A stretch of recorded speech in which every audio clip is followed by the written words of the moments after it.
Audiobook criado por Rafael Garibaldi. Não esqueça de deixar o seu like, inscrever-se e ativar o sininho. Colossenses, NVI, Nova Versão Internacional. Capítulo 1. Paulo, apóstolo de Cristo Jesus pela vontade de Deus, e o irmão Timóteo, aos santos e fiéis irmãos em Cristo que estão em Colossos. A vocês, graça e paz da parte de Deus nosso Pai e do Senhor Jesus Cristo. Ação de graças. Sempre agradecemos a Deus, o Pai de nosso Senhor Jesus Cristo, quando oramos por vocês, pois temos ouvido falar da fé que vocês têm em Cristo Jesus e do amor que têm por todos os santos, por causa da esperança que está reservada a vocês nos céus, a respeito da qual ouviram por meio da palavra da verdade, o Evangelho que chegou até vocês. Por todo o mundo este Evangelho vai frutificando e crescendo, como também ocorre entre vocês, desde o dia em que ouviram e entenderam a graça de Deus em toda a sua verdade. Vocês o aprenderam de Epáfras, nosso amado cooperador, fiel ministro de Cristo para conosco, que também nos falou do amor que vocês têm no Espírito. Por essa razão, desde o dia em que ouvimos, não deixamos de orar por vocês e de pedir que sejam cheios do pleno conhecimento da vontade de Deus, com toda a sabedoria e entendimento espiritual. E isso para que vocês vivam de maneira digna do Senhor e em tudo possam agradá-lo, frutificando em toda boa obra, crescendo no conhecimento de Deus e sendo fortalecidos com todo o poder, de acordo com a força da sua glória, para que tenham toda a perseverança e paciência com alegria, dando graças ao Pai, que nos tornou dignos de participar da herança dos santos no reino da luz. Pois ele nos resgatou do domínio das trevas e nos transportou para o reino do seu Filho amado, em quem temos a redenção, a saber, o perdão dos pecados. A supremacia de Cristo.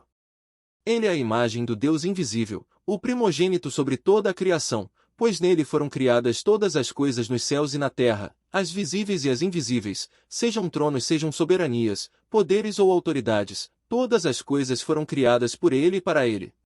Ele é antes de todas as coisas, e nele tudo subsiste. Ele é a cabeça do corpo, que é a Igreja, é o princípio e o primogênito dentre os mortos, para que em tudo tenha a supremacia. Pois foi do agrado de Deus que nele habitasse toda a plenitude e por meio dele reconciliasse consigo todas as coisas, tanto as que estão na terra quanto as que estão nos céus, estabelecendo a paz pelo seu sangue derramado na cruz. Antes vocês estavam separados de Deus, na mente de vocês, eram inimigos por causa do mau procedimento de vocês. Mas agora ele os reconciliou pelo corpo físico de Cristo, mediante a morte, para apresentá-los diante dele santos, inculpáveis e livres de qualquer acusação, desde que continuem alicerçados e firmes na fé, sem se afastarem da esperança do Evangelho, que vocês ouviram e que tem sido proclamado a todos os que estão debaixo do céu. Esse é o Evangelho do qual eu, Paulo, me tornei ministro. O trabalho de Paulo pela Igreja. Agora me alegro em meus sofrimentos por vocês e completo no meu corpo o que resta das aflições de Cristo, em favor do seu corpo, que é a Igreja. Dela me tornei ministro de acordo com a responsabilidade, por Deus a mim atribuída, de apresentar a vocês plenamente a palavra de Deus, um mistério que esteve oculto durante épocas e gerações, mas que agora foi manifestado a seus santos. A ele quis Deus dar a conhecer entre os gentios a gloriosa riqueza deste mistério, que é Cristo em vocês, a esperança da glória. Nós o proclamamos, advertindo e ensinando a cada um com toda a sabedoria, para que apresentemos todo o homem perfeito em Cristo.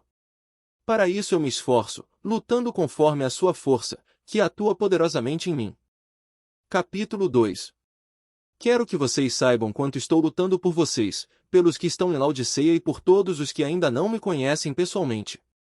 Esforço-me para que eles sejam fortalecidos em seu coração, estejam unidos em amor e alcancem toda a riqueza do pleno entendimento, a fim de conhecerem plenamente o mistério de Deus, a saber, Cristo.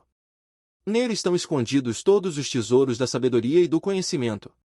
Eu digo isso para que ninguém os engane com argumentos que só parecem convincentes. Porque, embora esteja fisicamente longe de vocês, em espírito estou presente e me alegro em ver como estão vivendo em ordem e como está firme a fé que vocês têm em Cristo. Livres do legalismo por meio de Cristo. Portanto, assim como vocês receberam Cristo Jesus, o Senhor, continuem a viver nele, enraizados e edificados nele, firmados na fé, como foram ensinados, transbordando de gratidão. Tenham cuidado para que ninguém os escravize a filosofias vãs e enganosas, que se fundamentam nas tradições humanas e nos princípios elementares deste mundo, e não em Cristo. Pois em Cristo habita corporalmente toda a plenitude da divindade, e, por estarem nele, que é o cabeça de todo poder e autoridade, vocês receberam a plenitude. Nele também vocês foram circuncidados, não com uma circuncisão feita por mãos humanas, mas com a circuncisão feita por Cristo, que é o despojar do corpo da carne. Isso aconteceu quando vocês foram sepultados com ele no batismo e com ele foram ressuscitados mediante a fé no poder de Deus que o ressuscitou dentre os mortos. Quando vocês estavam mortos em pecados e na incircuncisão da sua carne, Deus os vivificou com Cristo. Ele nos perdoou todas as transgressões e cancelou a escrita de dívida, que consistia em ordenanças e que nos era contrária. Ele a removeu, pregando-a na cruz, e, tendo despojado os poderes e as autoridades, fez deles um espetáculo público, triunfando sobre eles na cruz. Portanto, não permitam que ninguém os julgue pelo que vocês comem ou bebem, ou com relação a alguma festividade religiosa ou à celebração das luas novas ou dos dias de sábado. Essas coisas são sombras do que haveria de vir, a realidade, porém, encontra-se em Cristo. Não permitam que ninguém que tenha prazer numa falsa humildade e na adoração de anjos os impeça de alcançar o prêmio. Tal pessoa conta detalhadamente suas visões, e sua mente carnal a torna orgulhosa. Trata-se de alguém que não está unido à cabeça, a partir da qual todo o corpo, sustentado e unido por seus ligamentos e juntas, efetua o crescimento dado por Deus. Já que vocês morreram com Cristo para os princípios elementares deste mundo, porque, como se ainda pertencessem a ele, vocês se submetem a regras. Não manuseie, não prove, não toque.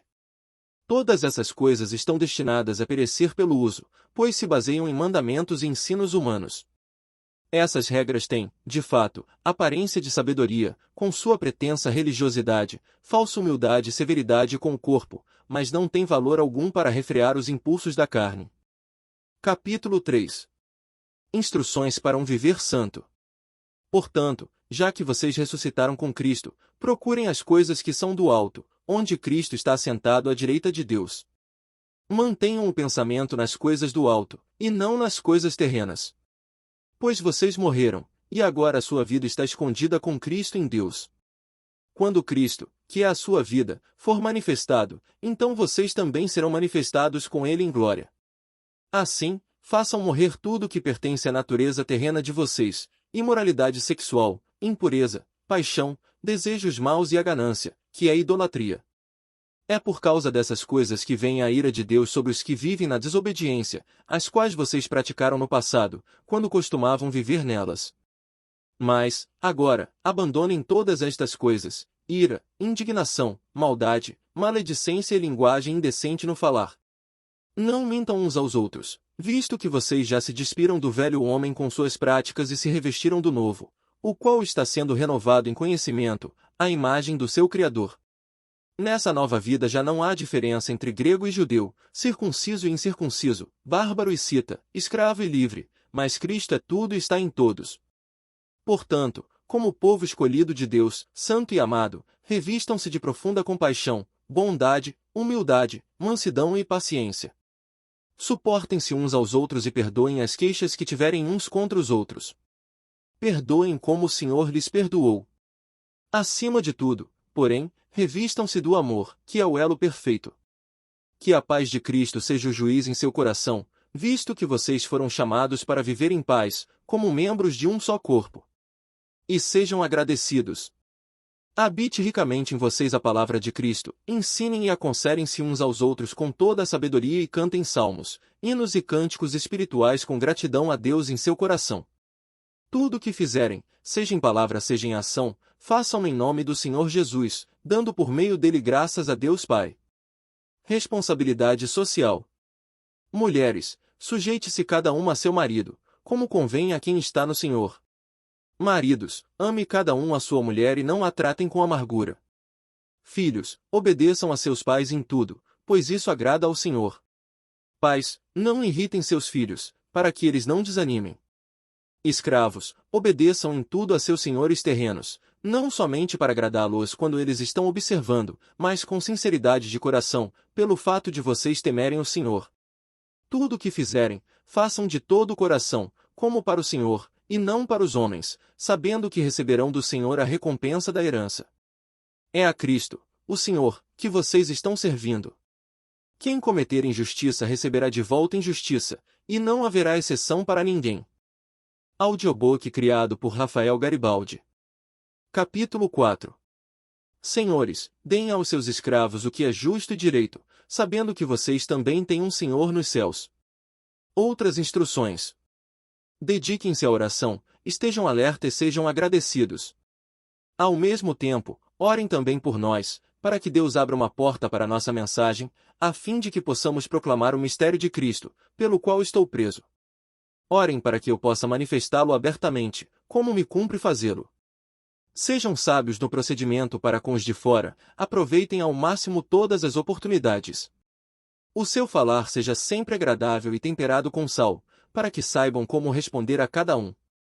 Saudações finais. Tíquico informará vocês de todas as coisas a meu respeito. Ele é um irmão amado, ministro fiel e cooperador no serviço do Senhor. Eu o envio a vocês precisamente com o propósito de que saibam de tudo o que se passa conosco, e para que ele lhes fortaleça o coração. Ele irá com Onésimo, fiel e amado irmão, que é um de vocês. Eles irão contar tudo o que está acontecendo aqui.